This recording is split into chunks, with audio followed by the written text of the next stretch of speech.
Former Israeli Prime Minister Bennett says, and he was Prime Minister last year, says U.S. blocked his attempt at a Russia-Ukraine peace deal. Former Israeli Prime Minister Naftali Bennett said in an interview posted to his YouTube channel on Saturday that the U.S. and its allies blocked his efforts of mediating between Russia and Ukraine to bring an end to the war in the early days. Wow, this kind of lines up with everything I just said, right? The U.S. did not want peace. We want peace now because we've gotten what we wanted, and what we haven't gotten, we're not going to get. But we did not want peace in March of last year. On March 5th, 2022, Bennett traveled to Russia to meet with President Putin. In the interview, he detailed his mediation at the time between Putin and Ukrainian President Zelensky, which he said he coordinated with the U.S., France, Germany, and the UK. Bennett said that both sides agreed to major concessions during his mediation effort. For the Russian side, he said they dropped denazification, which, if you've been following, Putin mentions that a fair amount. Denazification as a requirement for a ceasefire. Bennett defined denazification as the removal of Zelensky. Now, I know some of you may be going, how could denazification be the removal of a Jewish president of Ukraine? Well, because Zelensky, despite being Jewish, is all in with the Nazis. I mean, there are photos of him with his personal guards, the people standing around him, protecting him, have Nazi, that's not a swastika, but they have other Nazi-related emblems, like on their fucking jackets and backpacks. He is all in. Now, whether it's because he doesn't give a fuck about his Judaism, or he doesn't understand history, or he just has decided, well, you gotta sleep with the fucking mistress you met, or I don't know what the expression is. Sleep with the one you're with, or I don't know what the fuck, but whatever it is, he is all in with the Nazis in Ukraine. And these same battalions were called Nazis by the New York Times and mainstream media in 2014, 2015. Then they stopped calling them Nazis. Now they're freedom fighters, right? They're the good kind of Nazis. Putin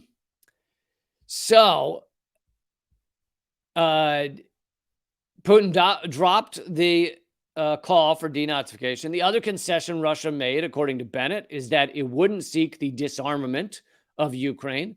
For the Ukrainian side, Zelensky renounced that he would seek NATO membership, which Bennett said was the reason for Russia's invasion.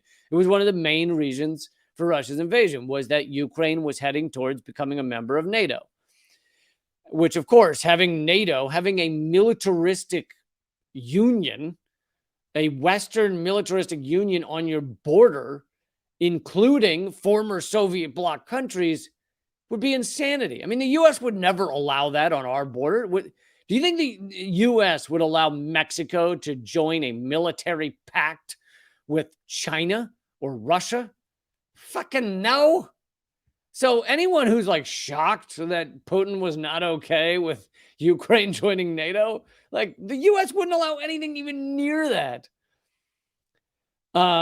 Discussing how Western leaders felt about his mediation efforts, Bennett said then Prime Minister Boris Johnson, took an aggressive line, while French President Macron and Chancellor Scholz were more pragmatic. And this goes along with what I said earlier, which is that Macron and Scholz were the ones who had to be dragged in kicking and screaming into this proxy war. They were the ones who initially were running around saying, we can create peace. Hold on, we can stop this. Because they get a lot economically from Russia and they didn't want this. But the U.S. basically said, no, this is happening. We're doing this and you're just fucked. No, it's fun that you think you can do the other thing that we don't want, but we're going to create a proxy war and you're going to get economically fucked.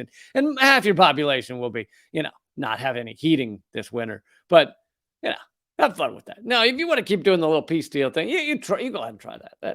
That's cute, but no. But ultimately, I forgot the last line, which is kind of hilarious. Bennett said, so Israeli Prime Minister Bennett said President Biden adopted both positions, meaning both the hardcore, no, we need to go to war with Russia, and the, Russia's made some concessions. Maybe we should not go with the war with them. Now, there's two reasons that the U.S. might have adopted, quote unquote, both positions.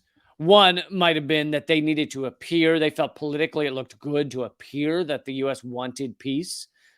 Because if it just appeared they were cheering for war, then that would look bad. Now, of course, we know that they ran in there to stop peace talks later, and with this one as well. So they made sure to stop the peace talks, but they may have wanted to look like they encouraged peace talks. So that could be part of it. The other could be that Biden actually had no fucking clue what was going on, which, I mean, look into Biden's eyes and tell me that's not a possibility, that he was like, we need to create peace. Russia needs to be killed right now.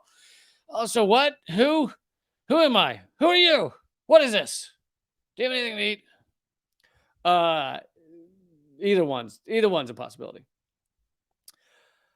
But ultimately, and this is the key,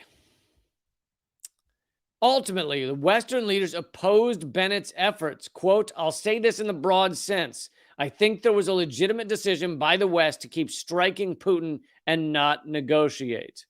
And this is more and more shocking, considering that that this is a Israeli prime minister. This is like the most U.S. hardcore fucking. I mean, can you get any more of a U.S. ally than Israel? And yet here he is saying the U.S. stopped him from creating peace with Russia. Now, of course, once the proxy war was on and there was no stopping it, Israel's all in. Israel's never going to go against the U.S. line on anything. But anyway, he says, I'll say this in the broad sense. I think there was a legitimate decision by the West to keep striking Putin and not negotiate. When asked if the Western powers blocked the mediation efforts, Bennett said, basically, yes, they blocked it, and I thought they were wrong. Now, Bennett's a piece of shit. Don't judge from this that he's a good guy,